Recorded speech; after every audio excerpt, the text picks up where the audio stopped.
नमस्कार। आप देख रहे हैं बेजोड़ रत्न चैनल और मैं आपका कुलदीप अवस्थी। आज एक खास विषय पर चर्चा करते हैं, जहां हम बात करेंगे एक ऐसे कानून की जिसने भारतीय विवाह प्रणाली को नई दिशा दी है। जी हां, हम बात कर रहे हैं हिंदू विवाह अधिनियम 1955 की। यह कानून शादी और तलाक को कानूनी आधार देता है, लेकिन क्या यह अपने मूल उद्देश्य में सफल रहा है या फिर इसका दुरुपयोग भी हो रहा है?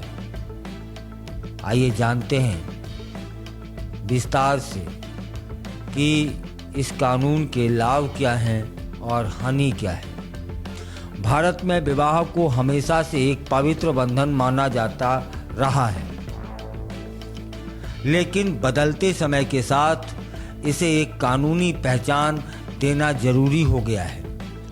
18 मई 1955 को लागू हिंदू विवाह अधिनियम ने हिंदुओं, बौद्धों, जैनों और सिखों के लिए विवाह और तलाक के स्पष्ट नियम बनाए हैं। विवाह के लिए आयु सीमा निर्धारित की गई है। पुरुषों के लिए 21 वर्ष और महिलाओं के लिए 18 वर्ष। बहुविवाह पर रोक लगी है। तलाक के आधार स्पष्ट किए गए हैं, जिनमें व्यभिचार, क्रूरता, परित्याग और मानसिक विकार शामिल है। गुजारा भत्ता और रखरखाव के लिए भी नियम बनाए गए हैं। अब सवाल यह बनता है कि यह कानून कितना प्रभावी रहा है।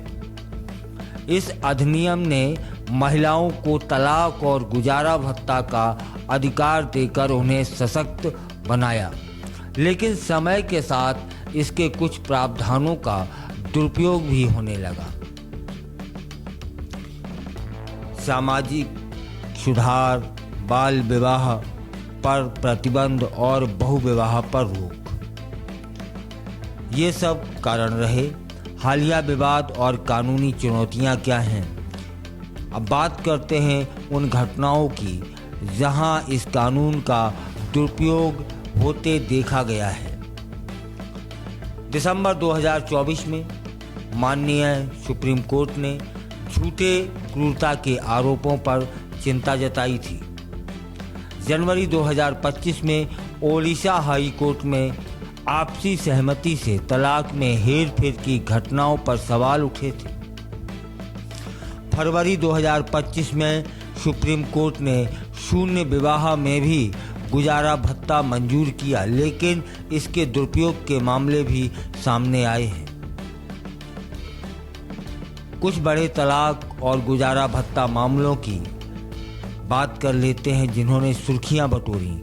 दिसंबर 2024 सुप्रीम कोर्ट ने एक मामले में 500 करोड़ रुपए के दावे को खारिज करते हुए 12 करोड़ रुपए गुजारा भत्ता तय किया था।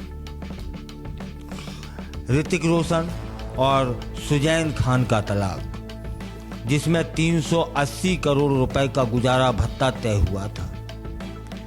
2019 जेफ बेजोस और मैकेंजी स्कॉट का तलाक, जिसमें 38 बिलियन डॉलर का सेटलमेंट हुआ था।